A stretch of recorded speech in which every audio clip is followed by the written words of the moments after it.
मुझे बताते हुए खुशी है कि मोदी जी के नेतृत्व में ही सरकार ने यह फैसला किया था कि उत्पादन की लागत पर 50% कम से कम जोड़कर फसलों के न्यूनतम समर्थन मूल्य तय किए जाएंगे। मैं कितने तय किए गए हैं वो पूरी सूची है, उसमें समय नहीं लगाना चाहता, आपको हम उपलब्ध कराएंगे। खरीफ के भी मिनिमम सपोर्ट प्राइस घोषित किए गए, और न केवल घोषित किए गए, एक जमाना था जब दूसरी सरकारें होती थी, यूपीए की सरकारें, मेरे पास आंकड़े, नाम मात्र की खरीदी भी नहीं होती थी। उन्होंने स्वामीनाथन कमेटी की सिफारिश को मानने से इनकार कर दिया था कि 50% से ज्यादा लाभकारी लाभ जोड़ के मूल्य तय करना चाहिए। लेकिन एमएसपी पर खरीद के लिए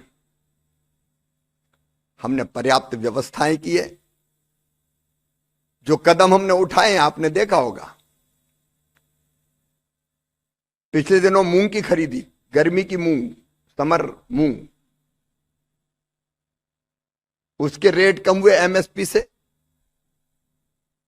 तो हमने मूंग खरीदी की अनुमति राज्यों को यहां से दी कि किसानों की मूंग खरीदें। कई राज्य मूंग खरीदी के काम में लगे। फिर अभी अगर आप देखेंगे तो सोयाबीन, वो मिनिमम सपोर्ट प्राइस के नीचे बिक रहा है। हमने 2 फैसले किए प्रधानमंत्री जी के नेतृत्व में। एक फैसला किया कि मिनिमम सपोर्ट प्राइस पर सोयाबीन खरीदेंगे। कर्नाटक, महाराष्ट्र, मध्य प्रदेश राज्य सरकारों के प्रस्ताव आए, हमने तत्काल स्वीकृत किए। कल एक बड़ा फैसला किया पीएम आशा के अंतर्गत कि अभी तक जो तिलहन का उत्पादन होता था उसका 25% राज्य खरीद सकता था, उसको हमने राज्य नहीं राष्ट्र का 25% कर दिया। तो किसी राज्य को अपने यहां 25 से ज्यादा खरीदना है तो खरीदे, कोई दिक्कत नहीं, कोई बाधा नहीं।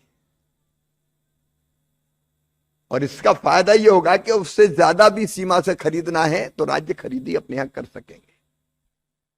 तो एक, हम मिनिमम सपोर्ट प्राइस पर